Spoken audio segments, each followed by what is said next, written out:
दुनिया से भाग रहा है या दुनिया के लिए भाग रहा है? सांस तो दोनों में फूल जाता है। दुनिया से भागो या दुनिया के लिए भागो।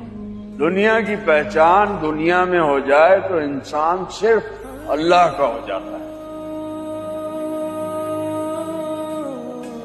इतना खुश नसीब नहीं हूं मैं तो अपने अल्लाह को नाराज कर बैठा हूं। ये भी तो खुश नसीबी है कि इंसान जान जाए कि उसका अल्लाह उससे नाराज है। यहां तो हर आदमी अपनी अपनी दुनिया में मगन है।